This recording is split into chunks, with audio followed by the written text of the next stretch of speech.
Eu sei que eu prometi pra vocês sobre falar sobre a Copa do Brasil, do Fluminense, mas calma que vai ter depois, é porque realmente estou com pouco tempo e quero fazer logo meu trabalho. Aí iremos falar sobre Mário Bittencourt, tá? Sobre a gestão do Mário Bittencourt de 6 anos. Se ela foi boa, se ela não foi boa. É, também vi a opinião dos torcedores. Isso que é bom. Então, é um tema que vai ser longo. Eu acho que eu vou tentar fazer isso daí no máximo 20 minutos para ficar tranquilo. 20 minutinhos. Tranquilo, tá bom? Vamos lá. Mas antes disso, entenda uma coisa, que o YouTube Live é, vai voltar, né? Não nessa semana, mas na outra semana a gente vai ter o YouTube Live completo pra gente falar sobre tudo. Tá bom? Vamos lá. Bom,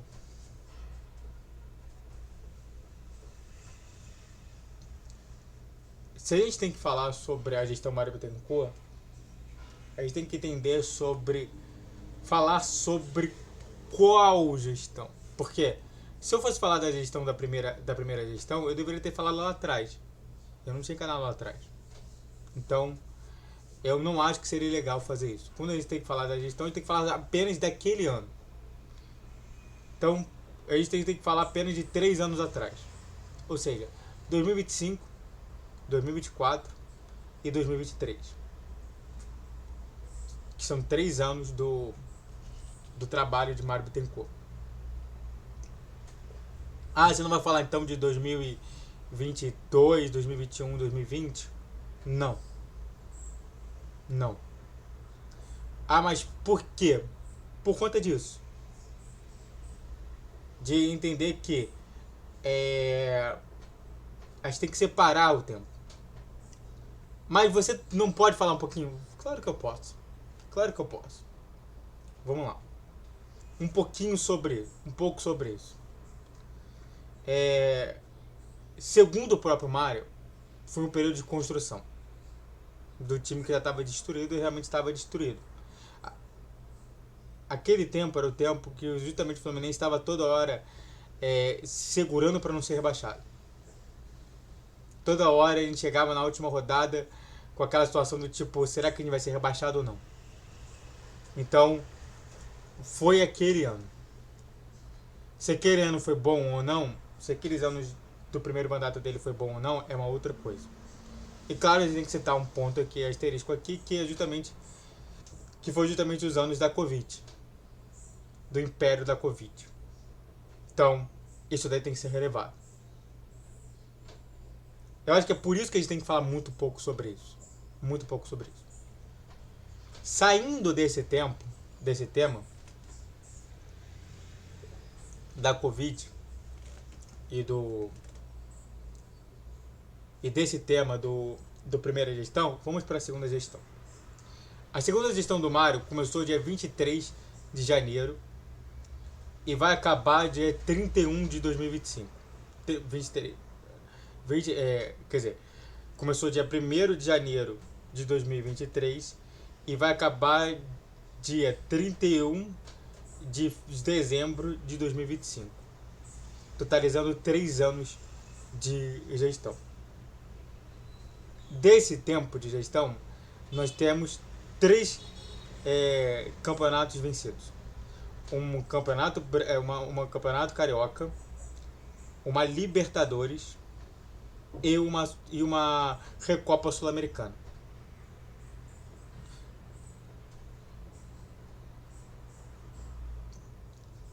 De competições que nós disputamos, é importante a gente entender isso. Então a gente venceu 3 competições. Quantas a gente participou? 3 campeonatos cariocas, 3 brasileiros, 3 Copas do Brasil, 2 mundiais, um mundialito e um mundial de clubes, e só. Ou seja, de 11 títulos possíveis, o Fluminense conseguiu 3. Só pra gente fazer aqui a regra, eu não sei se dá pra fazer uma regra de 3 aqui. Deixa eu ver aqui se tem como fazer regra de 3 online. Só pra gente entender sobre isso. Porque eu quero entender sobre a situação toda. Deixa eu ver aqui uma coisa.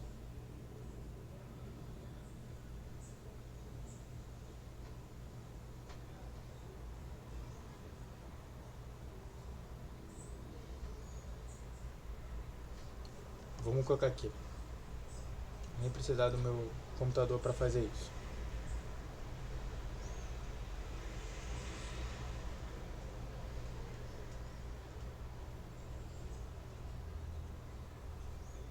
Eu vou fazer aqui essa regra de 3 aqui, ó. Se 11 está para 100%, 3 está para 27,27.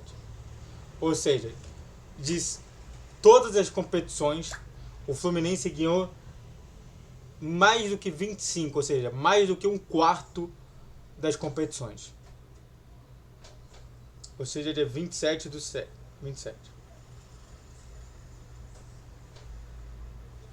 Então, 27%. O que vamos avaliar aqui, pensando, por exemplo, em clubes como Palmeiras e Flamengo, principalmente, e também grandes candidatos como foram o Corinthians e o Botafogo nesses anos, você ter 27% de títulos é uma boa coisa. Vamos lembrar que o Botafogo se tornou um novo rico. Vamos lembrar que o Corinthians ganhou algumas competições também. Vamos lembrar que o Palmeiras acumulou também vários títulos nesses anos. O Flamengo, que hoje é o maior de todos, que está jogando ali pela até mesmo o Mundialito nesse ano, também está papando vários títulos. Tá? Se a gente considerar que, por exemplo, pela atual regra, a gente também ganhou mais um título, então seria 4, mas aí seria 12. Só deixa eu colocar aqui, vamos considerar que a gente ganhou mais um título, porque a gente está vendo aqui que eles reorganizaram os títulos. Então, vamos dizer que a gente ganhou mais um título considerando a regra atual, ou até mesmo mais 2 títulos. Porque a gente teria, em tese, ganhado também mais um título. Então, a gente ganhou pelo menos mais 5 títulos em 13. Então, se 13 está para 100, 5 está para 38%. Nós tivemos 38% de títulos vencidos. Ah, mas aonde que você viu os 2 outros títulos? Então, você lembra que o Flamengo ganhou agora 2 títulos? Por ter vencido o Águia Branca e por ter vencido o Pirâmides, ele ganhou 2 títulos. O Fluminense, pra mim, ganhou mais 2 títulos. Pela essa regra. Ou seja, de 13 títulos disputados, o Fluminense ganhou 5. Totalizando 38%. É pouco ou é muito para você? Considerando que você tinha Flamengo e Palmeiras. Considerando também que no Mundial de Clubes o Fluminense foi o semifinalista. Considerando que o Fluminense foi também... Agora eu tenho que me lembrar aqui Vou ter que me lembrar aqui, isso é importante.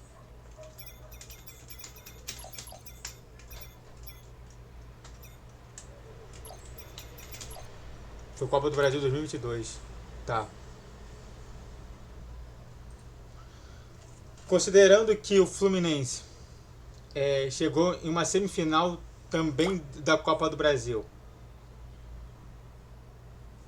Considerando que o Fluminense, nesses 3 anos, 2022, 2023, 2024, 2025, a média,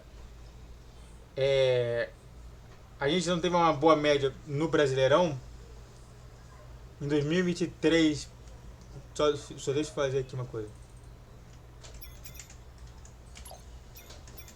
2023, o Fluminense ele fica em sétimo.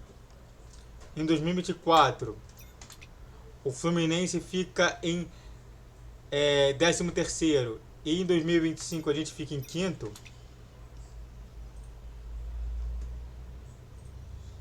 Deixa eu ver aqui.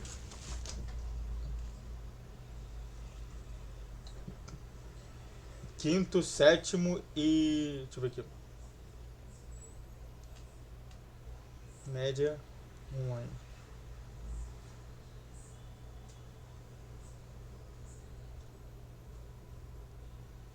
Posso pegar aqui. Então, 5 mais 7 mais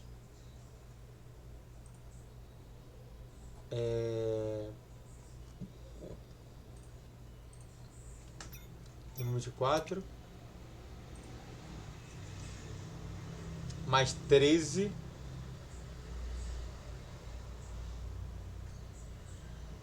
dividido por 3 dá oitavo lugar. Então a média do Fluminense nessas três competições de brasileiro é oitavo lugar.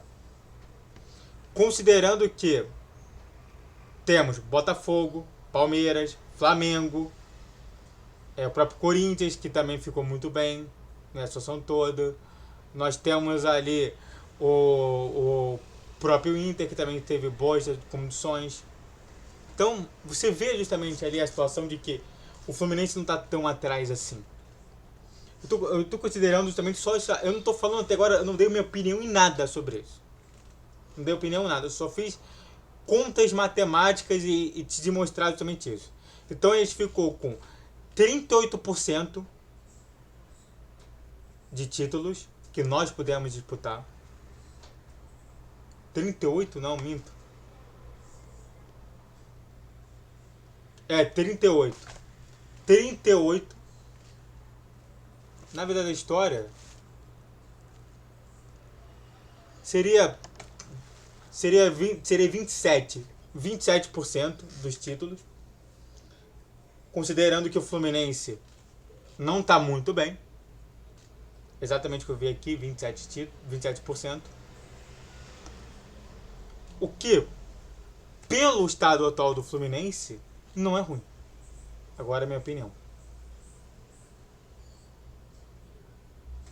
Agora, por que há uma insatisfação do torcedor do Fluminense, isso é importante comentar, sobre a atual gestão do Fluminense? Pelo menos que a gente escuta, que a gente vê dentro das redes sociais. Porque o Fluminense era para ter vencido mais títulos? Era. Eu acho que a gente passa do Vasco, provavelmente a gente iria ganhar esse título. E é claro, toda uma preocupação. O desafio, infelizmente por conta dessa nova onda de Mundial de Clubes em 4 anos, ainda mais sendo o clube brasileiro, o time questão é obrigado a ganhar um campeonato da Libertadores. E é obrigado a se manter na Libertadores para poder ganhar, para poder a gente disputar um título que vai levar ele no Mundial de Clubes. O Fluminense foi um deles. E foi justamente no ano de 2023 que ele ganhou acesso para jogar em 2025 ao Mundial de Clubes. Isso é importante. Isso é importante mencionar.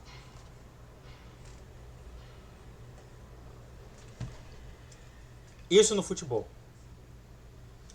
O Fluminense criou agora a base de basquete masculina.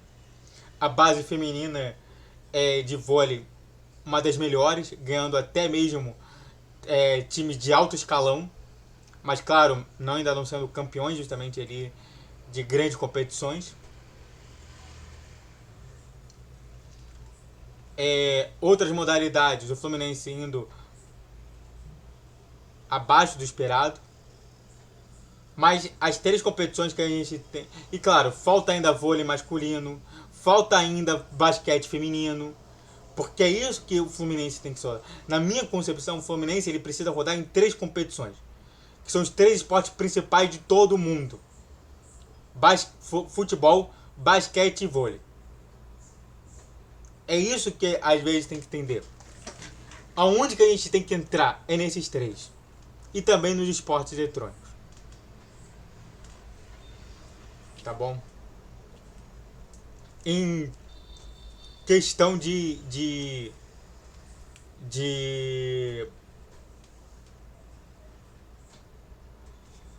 planejamento dos...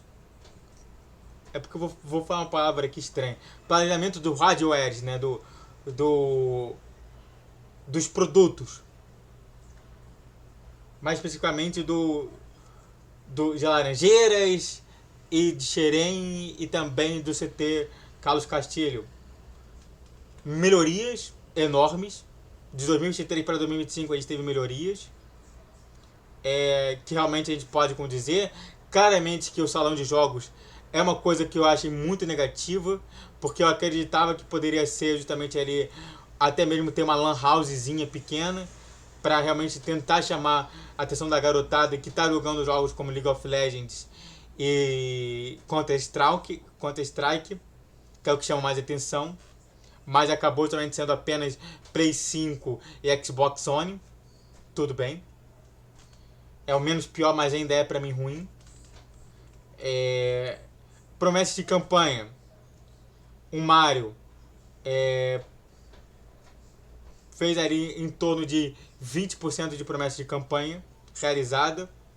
Ainda falta bastante coisa. E a grande promessa, que seria o voto online, o próprio sucessor dele falou que não pensa nisso. Então, ao todo,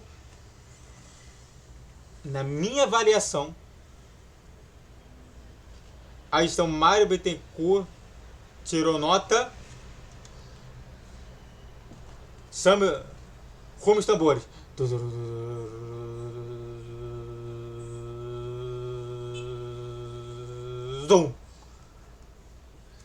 Eu dou uma nota 6 de 10. Ele passa, mas com aquele sentimento de que ele passou raspando. Porque a minha nota de falar se a pessoa passa ou não é de 6. Não é 7, não é 8, é 6. Então ele passa raspando, mas com aquela situação. Acho que poderia ter sido muito melhor. Problemas à vista? Temos muitos. No futebol feminino, em que a gente precisa estruturar melhor. No basquete, a gente precisa ter um basquete feminino. Precisamos ter um vôlei masculino muito bem estruturado. Melhorar também o vôlei feminino. Melhorar o basquete masculino. E introduzir também outros temas, como também os esportes eletrônicos. Fora isso, ainda temos muito trabalho pela frente. Tá bom? Então é isso que eu acho da gestão Mário Bittencourt. Passa raspando, mas ainda temos muito a melhorar. Espero que o Matheus Montenegro possa melhorar justamente isso. E claro, a última polêmica que eu quero falar é: você acha certo o Mário Bittencourt continuar na gestão do Matheus Montenegro? Acho sim. Porque quem elegeu o Matheus Montenegro foi o Mário Bittencourt. E agradecimento é uma das virtudes do Carioca. Espero realmente isso. E claro, você acha que passa a SAF? Acho. Se você votou em prol do Matheus Montenegro, você é obrigado a votar pela SAF. Tá bom? Muito obrigado a todos que assistiram, eu fico por aqui. Se inscreva no canal, faça o triplo que curte, comente, compartilhe. Redes sociais de criação de vídeo, YouTube é 10, 12, 20 horas. Pix na tela. Esse meu mês pode me dar patrocínio. Saudações tricolores. Até a próxima. Valeu, guerreiro e guerreira tricolor. 22.